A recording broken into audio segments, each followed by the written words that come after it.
Nuestro grupo va a hablar un poco sobre el segundo avance del complejo ribosomal 30S, donde abarcaremos un poco sobre la descripción de las estructuras del complejo 30S, así como el código PDB asociado, los métodos experimentales que se utilizaron para determinar la estructura y la resolución obtenida, entre otros aspectos importantes. Ahora voy a explicar un poco sobre la estructura primaria del complejo ribosomal 30S. En la estructura primaria del complejo lo que importa es la secuencia de aminoácidos de cada proteína ribosomal que está anclada a este. En este caso el complejo ribosomal cuenta con 9 proteínas ribosomales, cada una tiene su propia secuencia de aminoácidos.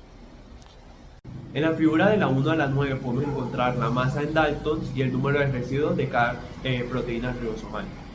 Ahora voy a explicar un poco sobre la estructura secundaria del complejo 30S. La estructura secundaria del complejo 30S, lo más importante son los diversos patrones de plegamiento en esta. Esta tiene 3 tipos de patrones de plegamiento que son hélices alfa, laminas beta y giros beta. Estos aportan estabilidad y funcionalidad a cada proteína ribosomal. Cada proteína ribosomal tiene su propia estructura secundaria. Podemos encontrarlas en las figuras descritas a continuación, donde observamos que algunas predominan láminas hélices alfa, otras láminas beta y en otras giros beta. Se puede observar la estructura secundaria, es decir, dónde está la hélices alfa, láminas beta o giros beta en la disposición de los aminoácidos. El gráfico de Ramachandran nos ayuda a visualizar qué tan estable es la estructura secundaria de la proteína o del complejo ribosomal 30S. Como podemos ver en las diapositivas, la mayoría de los residuos están en regiones favorecidas. Esto indica que hay una conformación estructural estable, es decir, que los valores de ángulo phi y ángulo psi son óptimos para la conformación estructural. En la estructura terciaria observamos la disposición tridimensional del ARNR16S y los cofactores como el ion magnesio, el ion potasio y la tetraciclina. Toda esta organización es muy clave para la estabilización y el funcionamiento de la proteína. En este apartado se muestran todo lo que es las disposiciones tridimensionales de la proteína ribosomal en la subunidad 30S y cada proteína tiene una función específica. Cada proteína del complejo ribosomal 30S tiene su propio dominio, empezando por la US2, que es necesaria para que la proteína ribosomal BS1 se una a la subunidad 30S. La US3 es la que se encarga de unirse a la parte inferior de la cabeza de la subunidad 30S. Y también se une al ARN mensajero en el ribosoma 70S para posicionarlo para la traducción. La proteína ribosomal US5 está ubicada en toda la parte posterior del cuerpo de la subunidad 30S y brinda un papel de estabilidad. Y finalmente, la proteína US7 se une directamente al ARNR16S y nuclea el ensamblaje del dominio de la cabeza de la subunidad 30S. Encontramos las proteínas ribosomales US9, donde su función se asocia en la cola C-terminal, que desempeña un papel con la afinidad del sitio P30S por distintos ARN de transferencia. La US10, que participa activamente en la unión de los ARN de transferencia a los ribosomas. También encontramos la US13, que se encarga de ponerse en contacto con los ARN de transferencia en los sitios A y P. Y finalmente la US14, que es responsable de determinar o discriminar la conformación del ARN ribosomal 16S en el sitio de unión A. Finalmente encontramos la proteína ribosomal US19, que forma un complejo con S13 que se une fuertemente al ARN ribosomal 16S y entra en contacto con los ARND del sitio A. Ya para terminar, voy a hablar un poco sobre la estructura cuaternaria del complejo. La estructura cuaternaria del complejo 30S está conformada por la interacción entre el ARN ribosomal 16S, 9 proteínas ribosomales y cofactores que son esenciales. Y todas estas interacciones permiten que el ribosoma realice su función óptimamente y para la síntesis de la proteína. Es importante que se plegue de una manera tridimensionalmente correcta. El artículo asociado a la proteína ribosomal 30S de código de PDB 8SF1 es The Structural Conservation of Antibiotic Interaction with Ribosomes. Este fue realizado por Paternoga, Crema-Clappy, Bull, Kühler, Morisi, Becker, Liasnikov, Dromüller, Novacek y Daniel Wilson. Utilizaron el método de obtención experimental de cromoscopía electrónica con una resolución de 1,82 ámbitos. Ahora, el papel del agua en la unión de los antibióticos. Ese juega un papel clave en la estabilidad de la unión antibiótico-ribosoma.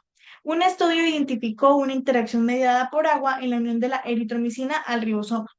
lo que resalta su importancia en otras interacciones ligando ARN. Posteriormente se realizó el estudio de 17 antibióticos con la subunidad ribosomal pequeña SSU y la grande LSU, los cuales fueron sometidos a cromoscopía electrónica para visualizar su interacción y los resultados fueron recopilados en microscopios de Tyson Cryos y se procesaron en Reliant. Esto logrando modelos de alta calidad con resoluciones de entre 1,6 y 1,2. Y pues así se realizaron los modelos 3D. Es gracias a esto que se identificaron 17 antibióticos unidos dentro de sus sitios de unión primarios en el ribosoma.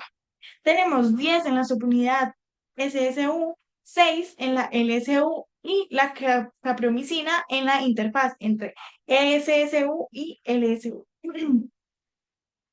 El nivel de detalle de los complejos de antibiótico ribosoma permite una descripción más precisa de la interacción de cada clase de antibiótico en la SSU y la LSU. Se observó que los compuestos estudiados forman entre 10 y 20 enlaces de hidrógeno para interactuar con el ribosoma, exceptuando la tiamulina, que solamente tiene 6, y la casugamicina, de 20. Además, se observaron interacciones indirectas mediadas por iones de magnesio y potasio. Se realizó la comparación entre antibióticos de la misma familia y esto reveló una alta conservación estructural y diferencias en la coordinación de los iones. Y algunas mutaciones en el ribosoma pueden afectar la unión de los antibióticos, lo que abre nuevas posibilidades para diseñar fármacos más efectivos y con menos efectos secundarios. Finalmente, para evaluar la estabilidad de estas interacciones en condiciones fisiológicas, se realizaron simulaciones de dinámica molecular, los cuales demostró que algunas regiones del antibiótico son más flexibles con el aumento de la temperatura. Y se realizó el análisis con redes neuronales, las cuales demostraron que los enlaces de hidrógeno, tanto directos como indirectos, influyen en la conformación del antibiótico y en su capacidad de unión al ribosoma.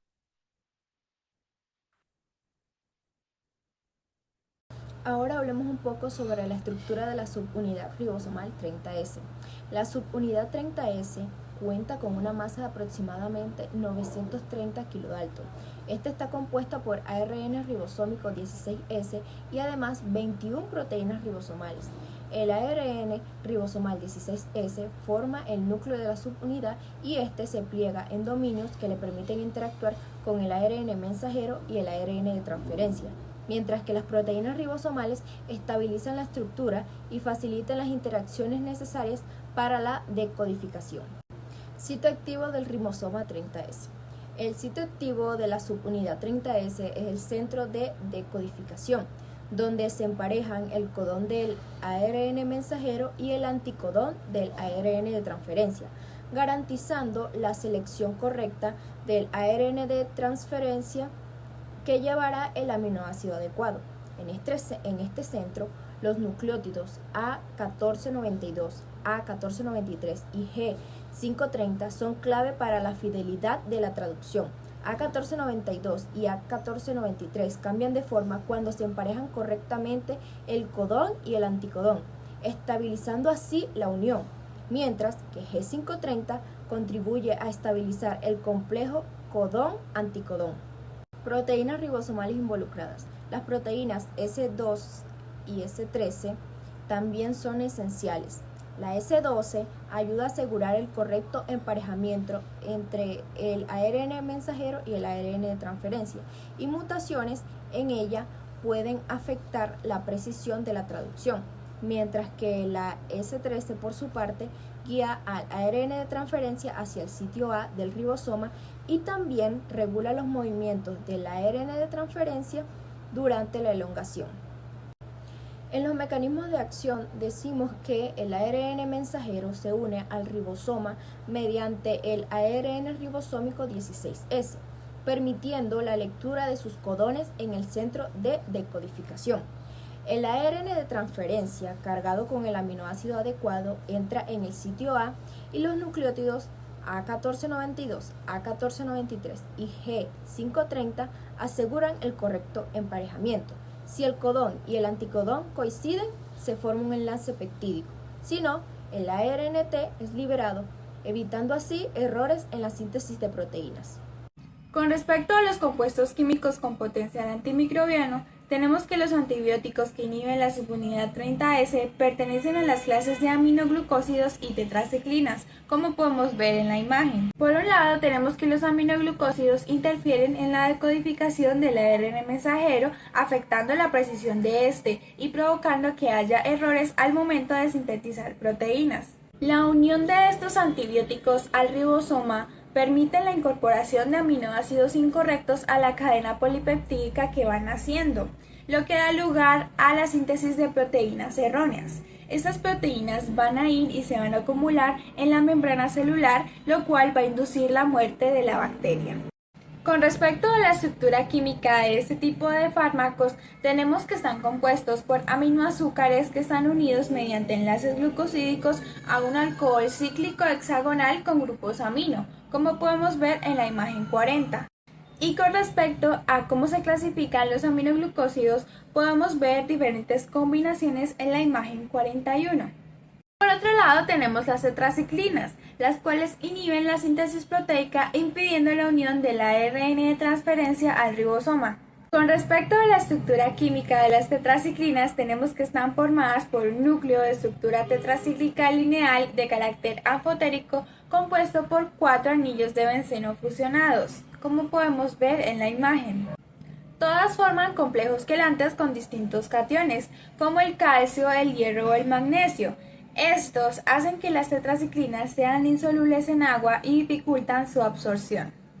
Y las tetraciclinas se pueden clasificar en 3 grupos o generaciones, como podemos ver en esta tabla. La primera generación la conforman los agentes más antiguos, son los menos lipofílicos y los que menos absorción muestran. Los agentes de la segunda generación presentan una mejor absorción y son entre 3 y 5 veces más lipofílicos que los componentes de la primera generación.